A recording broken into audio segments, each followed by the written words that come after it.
Hey, Mr. Wine Tasting, come together with the love on the place, Mr. Love on the place. Hi guys, this is Olivia and welcome to Wine Rendez-Vous. Today we're going to tackle together a question I get a lot. Olivia, should you let your wine breathe? The answer to that question is yes, do let your wine breathe.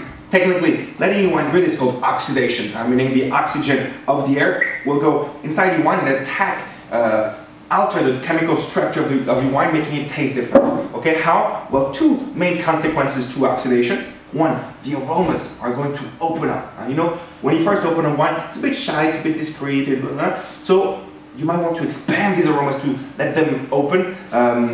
That happens with oxidation, okay? So good stuff. Consequence number two of oxidation, tannins.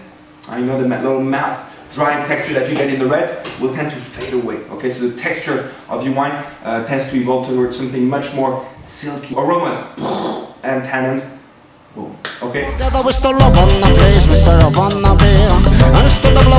when it comes to letting your wine breathe, you have two options, okay? Option number one, you're going to just boom, open your bottle of wine, you let it sit, and then you go chill, you go do your thing. Well, when you do this, you have a little bit of oxidation going on, and you have this much wine in contact with the air, which is lighter compared to when you have a cork. So that's nice. Option number two, using this little baby right here, and it's called a decanter. And when you do this, what you do is you take your wine, and you're going to pour it very gently.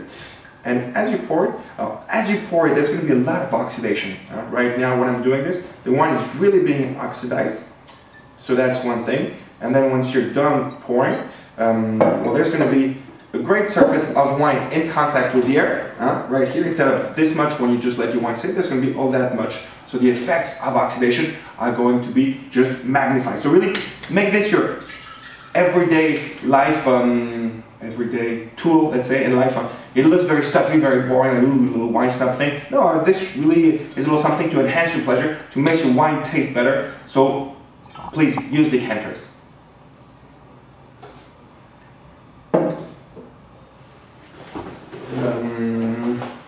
How long should you let?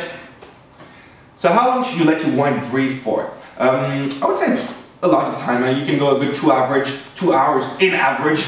For most wines. For the really big ones, you can give it even more time, open it for lunch, drink it for dinner, voila. Just be aware that when you decant your wine, the effects of the oxidation are amplified, so it goes much quicker with a decanter, okay? Now when it comes to which wines should you let breathe, I would say most wines, whites, reds, everything. Of course, for the whites, you won't have the tannins effect.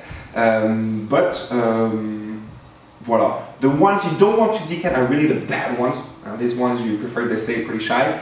And the really, really old ones. The really old ones might not take too much oxidation.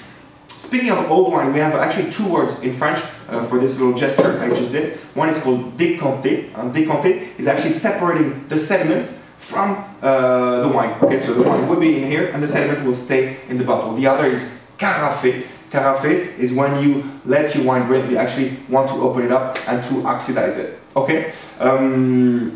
Voila. I made a big effort today wearing a beautiful t-shirt, Don't Mess with Texas. Kelsey, who used to work here with me, gave that to me after I kept making fun of Texas all the time. It's beautiful. I love it. It's red. The guy who invented this is just a pure genius.